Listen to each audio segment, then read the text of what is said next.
420radio.org.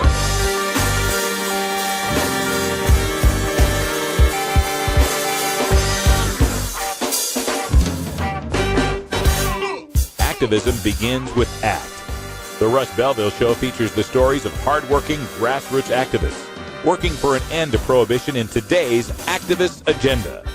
All right, welcome back, everybody. 32 after the hour, and we've got Greg deHoedt on the line via Skype. How you doing, Greg?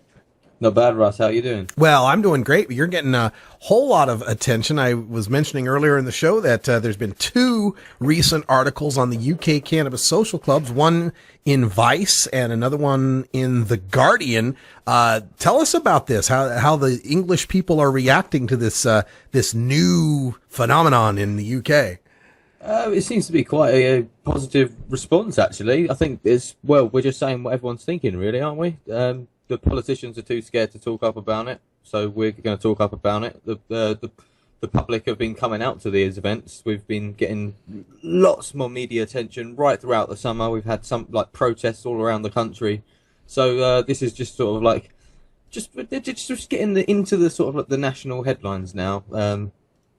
It's been a long time coming, but we're getting there. So. Has there been any law enforcement reaction to this? Because, I mean, what you guys are doing isn't technically legal in the UK, right?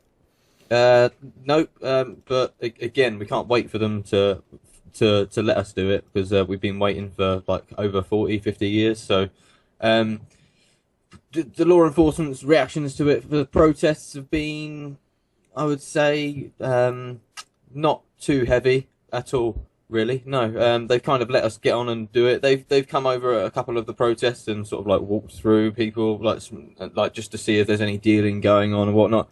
That's kind of their main concern. I don't think they really want to make a bigger deal out of it than it is. What's wrong with a bunch of people sitting down on the grass, talking about and even consuming cannabis? So it is interesting having the conversations with the police back and forwards, just about what's going on globally. a lot of them aren't really aware of it. So when you have these discussions about Hemp Fest with 400,000 people there over a 3-day weekend, and there are children that have been brought there, and they're the fourth generation of their family that have been involved with the cannabis trade.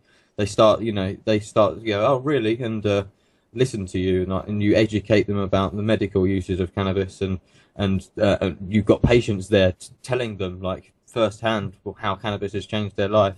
So I think the people and the public and the police that we are getting to interact with, we are getting the message across, and so far we're not having any sort of negative response, really. Both of the articles you've seen, I would say, shine us in a positive light, wouldn't you? Mm-hmm. Oh, yeah, they were very positively written. I was especially, kind of surprised seeing it come out of The Guardian, because I know how the British press generally starts with a negative frame on cannabis and works their way from there. We've been suffering with the negative frame of cannabis for quite a long time, so it's nice to see them suddenly start to move on.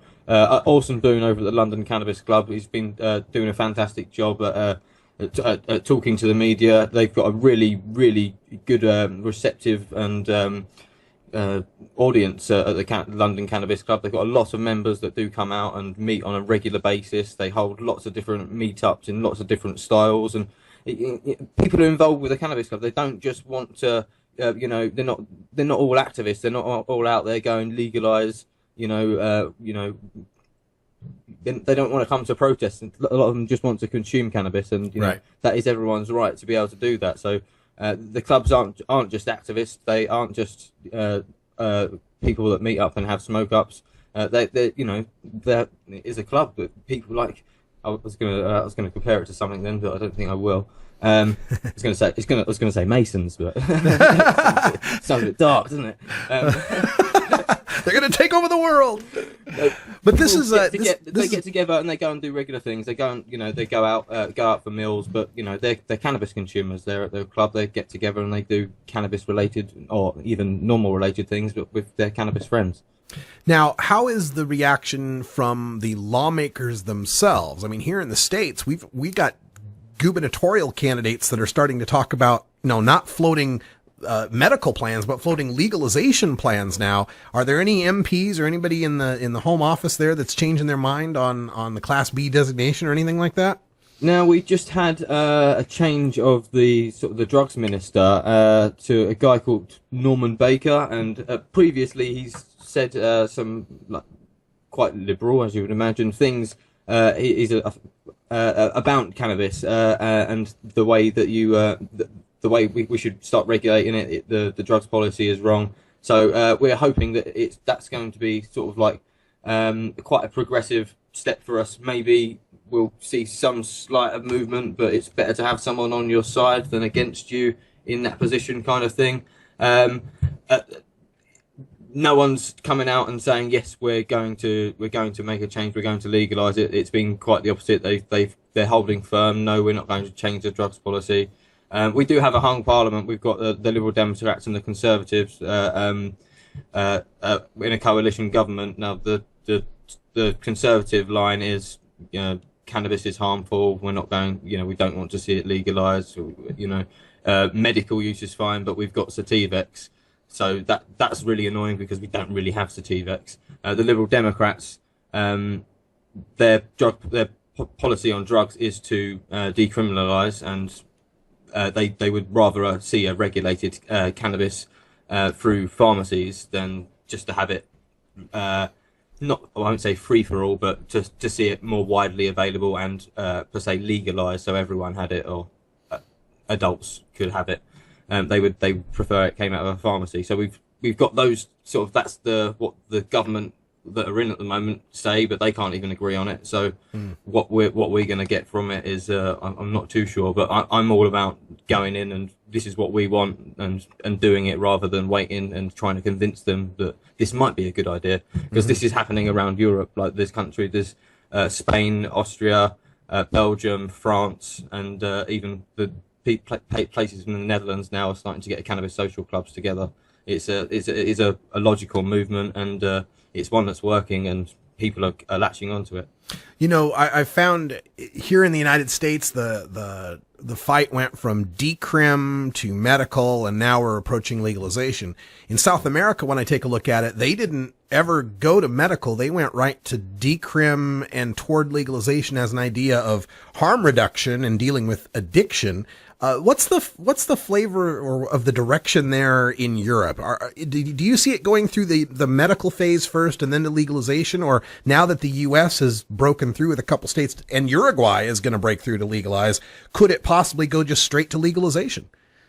Do you know what? I kind of hate to say it, but there's a lot of stuff that went on in California, that is seen and reported about California, that people don't like at all. And they're scared that medical will be seen in I've got writer's block, I need a prescription for weed. People, that's not how you're going to convince the public. I understand that wasn't, obviously the exact intention. There were some very hardcore facts, like and reasons to get medical marijuana in California in '96. There was the HIV and AIDS activists were really strong proponents of it. We've had that kind of activism over here, but not with cannabis. During that epidemic, we'd actually had some progress with it, injecting drug users through the knowledge of how it's spreading HIV. In Europe, what was it you were saying, Russ? Sorry, bring me back onto point. Just about the direction that Europe would be going, whether they'd bypass medical altogether. Yeah, they want to go for it's all about harm reduction over here. Yeah, and we do have places in Europe with needle exchange programs and safe injection rooms. We're battling to get more of them in the UK at the moment. The Home Office is against the idea of it. They don't really care about the improving people's health and trying to prevent the harm that is caused by the policy, because they just want to oversee that they're right, their morals are right, let them die, pretty much is what the government say. In the rest of Europe, the